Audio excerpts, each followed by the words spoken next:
या अल्लाह हमारे सदर साहब के बेटे को 15,000 वाली नौकरी अता फरमा। इमाम साहब खैर तो है, मैंने आपको दुआ के लिए कहा था, बद्दुआ के लिए नहीं। आमीन बिजाहि नबील करीम सल्लल्लाहु अलैहि वसल्लम। सदर साहब बात सुन के जाना। जी इमाम साहब बताएं। आपसे ज़रा अलहदगी में बात करनी है। आप चलें फिर मैं आता हूँ। जी इमाम साहब बताएं। अब सदर साहब की तनख्वाह ही बढ़ा देते, अब बच्चे बड़े हो गए, खर्चे पूरे नहीं होते। इमाम साहब आपको कितनी दफ़ा समझाया है, जो हालात चल रहे हैं अभी मस्जिद के खर्चे पूरे हो जाए बड़ी बात है, आप बार बार तनख्वाह बढ़ाने का कही जा रहे हैं। और वैसे भी रिहाइश आपको हमने दी हुई है, बिजली भी फ्री दी हुई है आपको, और क्या चाहिए आपको? जो थोड़े बहुत खर्चे हैं वो तनख्वाह में से पूरे करें ना आप। लेकिन सदर साहब 15,000 से तो खर्चे पूरे नहीं हो रहे। तो फिर आप अपने खर्चे कम करें, तनख्वाह अभी नहीं बढ़ सकती, माजरत।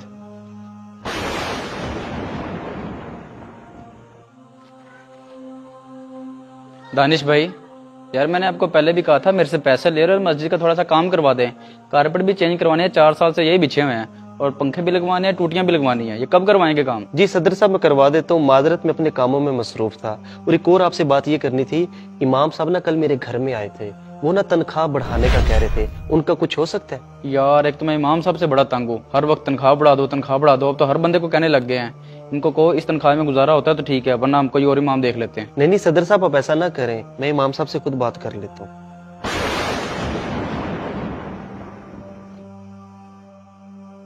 अच्छा, मैंने दानिश भाई के जिम्मे काम लगा दिया है कि कारपेट भी आज चेंज हो जाएंगे, टूटियां भी नहीं लग जाएंगी, और पेंट फिर हम कल करवा लेंगे। वो तो ठीक है सदर साहब, लेकिन इमाम साहब की तनख्वाह भी कुछ बढ़ा दें, वो आजकल बड़े परेशान रहते हैं। जी सदर साहब आप तनख्वाह बढ़ा दें, हम महाना इजाफी पैसे दे दिया करें। कोई जरूरत नहीं है तनख्वाह बढ़ाने की इमाम साहब की, जो आपने इजाफी पैसे देने हैं उससे मस्जिद के और बड़े खर्चे पूरे हो सकते हैं। और वैसे भी नमाज का टाइम हो गया, बुलाएं इमाम साहब किधर हैं।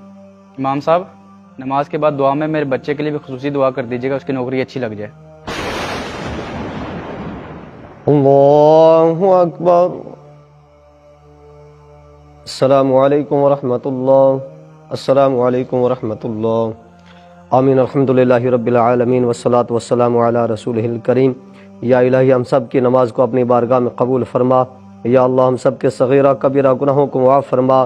या अल्लाह हमारे सदर साहब के बेटे को 15,000 वाली नौकरी अता फरमा अजमाइन आमीन बिरहमतिक। इमाम साहब खैर तो है, मैंने आपको दुआ के लिए कहा था, बद्दुआ के लिए नहीं। जितनी महंगाई है 15,000 से क्या होता है? सही कह रहे हैं सदर साहब, आपको 15,000 नहीं कहना चाहिए था, आपको कम से कम 25-30 हज़ार रुपया कहना चाहिए था। दानिश भाई हो क्या तुम लोगों को? तुम लोगों को मुल्क के हालात का नहीं पता? कितनी महंगाई है, लाख रुपए में बहुत मुश्किल गुजारा होता है। अच्छा, इसका मतलब आपके इल्म में है सब कुछ।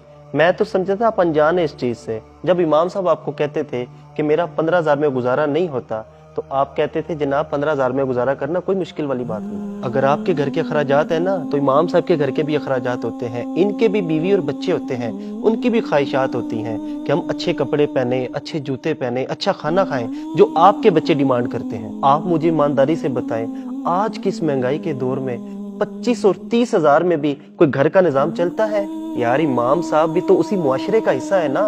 खुदा की कसम, हमारे घरों में अगर कोई फोतकी हो जाए, कोई निकाह वगैरह की तकरीब हो, यहाँ तक कि बच्चा भी पैदा हो जाए, तो सबसे पहले इमाम साहब पहुंचे होते हैं। और आप कह रहे हैं कि जनाब मस्जिद के कारपेट मैंने चेंज करवाने हैं, 4 साल हो गए। यार इसी को धुलवा कर भी तो गुजारा हो सकता है ना। मस्जिद की टूटियां भी चेंज करने की कोई हाजत नहीं है, और ना ही कलर वगैरह करवाने की हाजत है। ये सारा बजट इमाम साहब की तनख्वाह बढ़ाने में नहीं आप इस्तेमाल कर सकते? इमाम साहब मैं आपसे माफ़ी चाहता हूँ, मुझे पता लग गया कि आप इतनी सी तनख्वाह में कितनी मुश्किल से गुजारा करते हैं, लेकिन मैं आपसे वादा करता हूँ आइंदा आपको कोई मसला नहीं होगा, हम आपका ख्याल रखेंगे।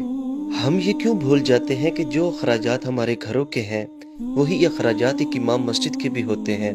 हम समझते हैं कि इमाम मस्जिद कोई अलग ही मखलूक होती है, इनके लिए आसमान से खाना उतरता है।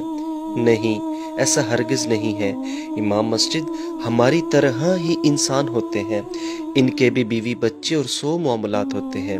हमें चाहिए हम इमाम मस्जिद को इतनी तनख्वाह दें जितना हम अपने लिए पसंद करते हैं।